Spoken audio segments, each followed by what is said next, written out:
kila mwaka tangu mwaka 2024 ndio tumefanya, hii ni mara ya 3 sasa. Tumekuwa tukifanya. Na kwa mwaka huu tunatarajia tufanye kesho tarehe 23 mwezi wa 6. Ndio. Katika viwanja vya Bethlehem kata ya Kibaoni. Huwa tuna utaratibu wa kufanya, lakini tunazunguka kwenye kila tarafa ili hata wale ambao hawajaweza kushiriki basi tunapofika tarafa yao tuwaweze kushiriki.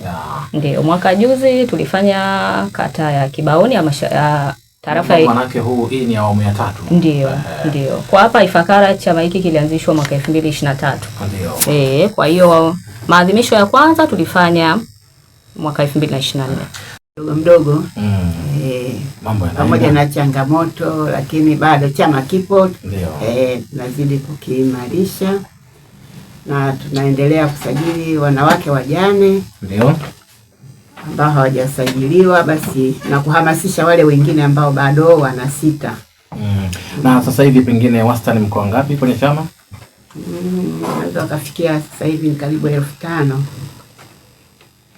Kama 5,000. Mko 5,000 katika halmashauri ya mji wa Ifakara. Hongereni sana bwana. Kumbe chama kikubwa hiki. Hongereni sana. Chama hapa idadi ni kubwa, lakini si unajua tena. Unaweza ukajisajili lakini baadaye ukapotea, huonekani. Lakini waliosajiliwa kutambulika kama ni wajane karibu 5,000. Na nyinyi mnaona kwa kiasi gani chama kimekuwa na msaada? Msaada kwetu chama kimesaidia. Kuna watu ambao walikuwa wamepata shida yani la kudhulumiwa mali.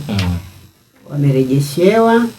Kuna wengine walidhulumiwa mashamba, wamerejeshewa. Wengine walitapeliwa, lakini walipofika kwa katika vyombo vya sheria wakarudishiwa ile mali ambayo wametapeliwa.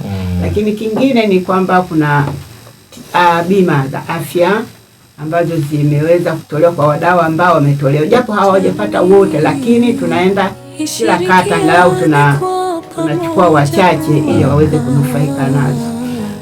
Ushirikiano na upendo kwa wajane na wagane.